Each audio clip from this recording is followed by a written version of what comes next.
First question क्या है भाई, my father has been advise to dash his smoking. अब आप इस फिलर को तभी फिल कर पाएंगे जब आपको सभी फ्रेजल वर्ब, इनमें के जो जितने भी ऑप्शन दिए हुए हैं सभी का फ्रेजल वर्ब आपको आने चाहिए, otherwise you can't fill any option. ठीक है, तो अब देखना है कि भाई यहाँ पे ऑप्शन क्या क्या है। तो कट डाउन मीन्स कटेल, कमी करना, कटौती करना, कम करना। Cut off to separate from others, ठीक, मीन्स किसी दूसरे से संबंध को क्या करना, ख़त्म कर लेना। कट इन मीन्स कि इंटरप्ट करना, हस्तक्षेप करना। और कट इनटू समथिंग पीसेस। ठीक है, तो यहाँ पे एडवाइस अगर बात हो रही, अगर कोई फादर को एडवाइस करता है स्मोकिंग को क्या करेगा, स्मोकिंग के रिगार्डिंग वो किस तरह का एडवाइस देगा, हमेशा उसको कम करने का, कटौती करने का, कटेल करने का, कट डाउन करने का एडवाइस देगा। आंसर क्या हो जाएगा आपका ए नंबर ऑप्शन। ठीक है, चलिए नेक्स्ट क्वेश्चन है, I can not conceive of dash accepting the post. I can not conceive of, यहाँ पे एक चीज़ देख रहे हैं, एक्सेप्टिंग।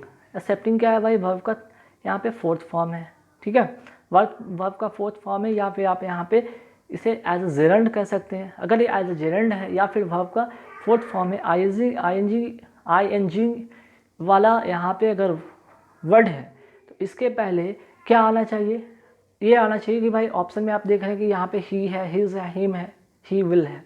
ठीक है, तो भाई ये सब्जेक्ट के रूप में तो बिल्कुल नहीं आएगा और ना ही ये आएगा। अब यहाँ पे हिज होगा या हिम होगा। तो ऐसे केसेस में जहाँ पे वर्ब का फोर्थ फॉर्म रहे, ध्यान रखिएगा वहाँ पे पॉजेसिव क्या होगा, यहाँ पे पॉजेसिव केस वाला आएगा। तो हिम यहाँ तो होगा नहीं, ये तो ऑब्जेक्टिव केस में होता है, ये भी नहीं होगा, आपका हिज होगा आंसर। क्लियर, चलिए अब नेक्स्ट क्वेश्चन है कि Rita promise to come but she never turned dash. तो यहाँ पे आपके सामने जितने भी हैं टर्न से रिलेटेड आपको फ्रेजल वर्ब याद रखने होंगे। जैसे यहाँ पे देख लीजिए टर्न आउट, टू बी वाला अगर रहेगा तो क्या होगा यहाँ पे answer, to happen to be in the end, means कि अंत में साबित होना। Turn out means to come to a meeting, कहीं पर मीटिंग में अगर जाने की बात होगी या कार्यक्रम में शामिल होना होगा तब हम लोग वहाँ पे टर्न आउट की बात करेंगे। Turn up means to arrive unexpectedly, means कि कहीं पे पहुँचना। ठीक है, टर्न इन मीन्स कि गो टू स्लीप, और turn down means to refuse. तो बात यहाँ पे क्या हो रहा है भाई, प्रॉमिस की बात हुई है, और प्रॉमिस की बात हुई, आने की बात हुई है, और क्या हुआ, सी नेवर टर्न्ड, बोलकर कोई क्या करेगा, नहीं कहीं पर पहुंचा, है ना, तो टर्न अप होगा यहाँ पे। क्लियर, चलिए आगे बढ़ेंगे सवाल पे। देखिए नेक्स्ट जो क्वेश्चन है, it has been years since I last dash him. यहाँ पे एक वर्ड आपको दिख रहा होगा यहाँ पे सिंस। ठीक है, तो सिंस रहे, SINCE सिंस रहे, या एवर सिंस रहे, एवर सिंस रहे, तो इसके बाद इधर अगर इसके बाद का सेंटेंस की अगर हम बात करें तो क्या होगा भाई, यहाँ पे इसके बाद जो होगा सेंटेंस वो होगा V2 फॉर्म में। क्या होगा यहाँ पे, V2 फॉर्म में। और सिंस या एवर सिंस के पहले वाला में क्या होगा भाई, यहाँ पे हैज़ या हैव होगा, और प्लस का वर्ब का थर्ड फॉर्म होगा।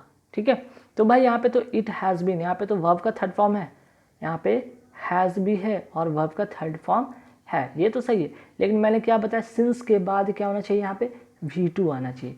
V2 यहाँ पे कौन सा है आपका, ए नंबर ऑप्शन होगा मेट। ठीक है, मीन्स कि यहाँ पे V2 होगा, पास्ट का होगा, पास्ट टेंस होगा, तो पास्ट टेंस में हम क्या करेंगे, यहाँ पे मेट करेंगे। हालांकि यहाँ पे मेट है, V2 है, पर यहाँ पे बात की गई पास्ट टेंस में होगा, तो पास्ट टेंस में क्या होगा, इंडेफिनिट कंटिन्यूअस परफेक्ट, तो बात होगा इंडेफिनिट में। ठीक है, तो मेट होगा। नेक्स्ट क्वेश्चन यहाँ पे, the date of the function dash not been decided yet. यहाँ पे एक वर्ड आपको दिख रहा होगा येट। एट का ये क्या रूल है भाई, ध्यान रखिएगा। एट का ये रूल है कि एट के साथ कभी भी होगा वर्ब, वो क्या होगा, प्रेजेंट परफेक्ट में होगा, और साथ ही साथ वो निगेटिव होगा। ठीक है, तो प्रेजेंट परफेक्ट होगा, और क्या होगा भाई, साथ ही साथ निगेटिव होगा। साथ ही साथ क्या होगा, निगेटिव सेंटेंस में होगा, तो निगेटिव तो है, ये तो सही हो गया बात। अब हमें क्या करना होगा, प्रेजेंट परफेक्ट इसको बनाना होगा। तो प्रेजेंट परफेक्ट बनाने के लिए हमें क्या चाहिए, वाज और इज तो नहीं चाहिए, हैज़ हैव चाहिए। तो हैज़ होता है सिंगुलर के लिए, हैव होता है प्लूरल के लिए।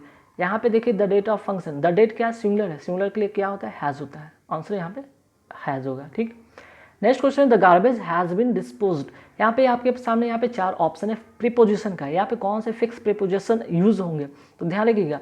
डिस्पोज के साथ क्या होता है फिक्स प्रीपोजिशन, हम यहाँ पे डिस्पोज ऑफ करते हैं, ठीक है। डिस्पोज के साथ जो फिक्स प्रीपोजिशन होता है वो होता है डिस्पोज ऑफ, ठीक है। और डिस्पोज ऑफ का मतलब होता है भाई हटाना होता है, या फिर समाप्त करना भी होता है, समाप्त करना। तो यहाँ पे गार्बेज को क्या करेगा भाई, गार्बेज को कोई हटाएगा, ठीक है। तो यहाँ पे आंसर होगा बी नंबर ऑप्शन। नेक्स्ट जो है काफ़ी समझ लीजिए, कोप अप विद, ठीक है। एक तो cope up with a person और कोप विद अ सिचुएशन।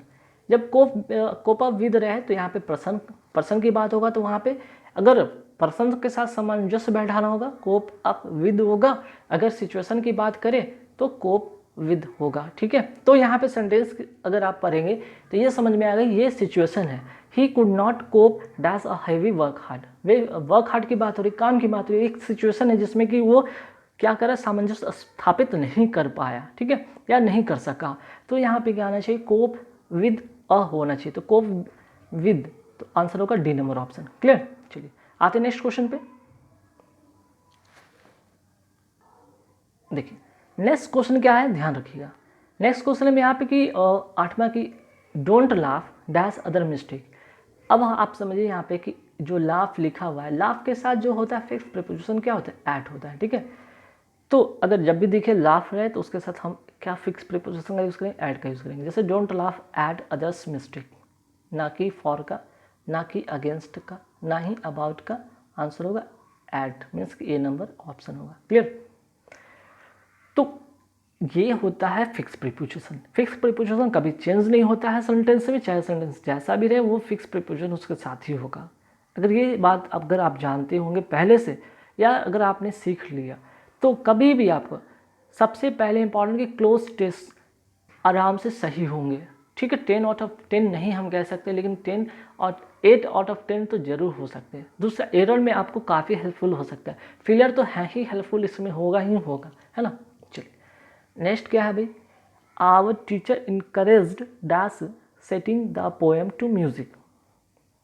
अब इसमें आपको बताना है भाई कि यहाँ पे आर टीचर इनकरेज्ड, अब जाहिर सी बात है कि भाई सब्जेक्ट के रूप में तो आर लिखा हुआ है, आर टीचर ये तो सब्जेक्ट है। अब इसके बाद जब भी होगा या तो नॉमिनेटिव की बात तो यहाँ नहीं हो, जब भी हो चाहे पॉजिटिव केस आएगा या तो ऑब्जेक्टिव केस आएगा। तो पॉजिटिव केस तब आएगा और ऑब्जेक्टिव केस कब आएगा, यहाँ पे डिपेंड करता है सेंटेंस में। तो ऑब्जेक्ट हमेशा लास्ट में, सेंटेंस के लास्ट में होता है। अगर बीच की बात हो तो हमेशा पॉजिटिव केस का ही होता है। तो यहाँ ठीक है होता है, लेकिन यहाँ पे एक चीज़ और जानिए, ये सेटिंग यहाँ पे क्या भाई, वर्ब में आईएनजी लगा हुआ है एक चीज़, और आ जाइए क्या है जेल एंड। मैंने इसके पहले भी एक क्वेश्चन बताया था कि जब ऐसा केस आ जाए आपके सामने, ठीक है, ऐसे वर्ड आपको दिखेंगे तो इसके जो पहले होंगे आपको प्रोनाउन कैसे होंगे, जो प्रोनाउन होंगे ना, ठीक है, प्रोनाउन क्या होगा, पॉजिटिव केस का होगा, पॉजिटिव केस का होगा। क्लियर। तो यहाँ पे देख लीजिए पॉजिटिव केस में यहाँ पे क्या क्या ऑप्शन आपके सामने हैं, देख लीजिए। देखिए यहाँ पे थोड़ा मैं इस रबर को से इसको इरेज कर देता हूँ ताकि यहाँ पे बात क्लियर समझ में आ जाए, है ना। देखिए यहाँ पे एक तो ही तो होगा नहीं, सेंटेंस के सब्जेक्ट के रूप में होता है, हिज भी नहीं होगा, या तो हिम या तो हिज, तो हिम तो भी नहीं होगा क्योंकि ऑब्जेक्टिव केस का होता है। बच गया कि आपके पास his. Our teacher encouraged his setting the poem to music. Clear. चलिए नेक्स्ट जो क्वेश्चन यहाँ पे देख रहे होंगे काफ़ी इंपॉर्टेंट ये भी है, लेकिन इस क्वेश्चन को करने से पहले यहाँ पे कुछ मैंने फ्रेजल वर्ब लिख रखे, जैसे ब्रिंग अराउंड, ब्रिंग अप और ब्रिंग आउट। तो ब्रिंग आउट का मतलब होता है क्या है, पब्लिश, मीन्स कि प्रकाशित करना। ब्रिंग अप का मतलब होता है टू रियर, मीन्स कि पालन पोषण करना। और ब्रिंग अराउंड का मतलब होता है to influence somebody to one's point of view, या तो चाहे तो होश में लाना या फिर मना लेना, ठीक है, मना लेना, या फिर क्या हो सकता है इसका दूसरा अर्थ होश में लाना, ठीक है, होश में लाना। अब सेंटेंस पे डिपेंड करता है भाई कि आप यहाँ पे किसके सेंस में यूज़ करेंगे और क्या यूज़ करेंगे। जब तक कि आपके सामने ये जो जितने भी ऑप्शन दिए इसके मतलब अगर आपको नहीं पता है, you can't fill any filler, any cloze test, you can't make your sentence without phrasal verb, fix preposition etcetera. ठीक है, तो ये पार्ट ऑफ स्पीच या फिक्स प्रीपोजिशन के से जैसे जितने भी चीज़ें हैं काफ़ी हेल्पफुल होते हैं। ठीक है, तो देखिए the doctor and the nurses work hard to dash the dying man. अब डॉक्टर और नर्स क्या कर रहे हैं भाई, डाइंग मरे हुए व्यक्ति के साथ क्या करेंगे भाई, उसको होश में लाने की या उसे वापस मृत्यु की अवस्था से वापस जिंदा करने की अवस्था में लाने की कोशिश करेंगे। तो यहाँ पे क्या होगा, bring around, c number option होगा। ठीक है गाइस, तो यहाँ पे आपके सामने यहाँ पे 10 टोटल क्वेश्चन थे और 10 क्वेश्चन में कहीं ना कहीं काफ़ी सारे आपको फ्रेजल वर्ब देखने को मिले होंगे, कुछ क्वेश्चन में आपको फिक्स प्रीपोजिशन देखने को मिले होंगे। तो और कहीं ना कहीं आपको एक अप्रोच सोचने की और एलिमिनेशन, यहाँ पे एक ऑप्शन को एलिमिनेट करके भी आप आंसर को 100% करेक्ट कर सकते हैं। तो ऐसे आप भी कोशिश करिए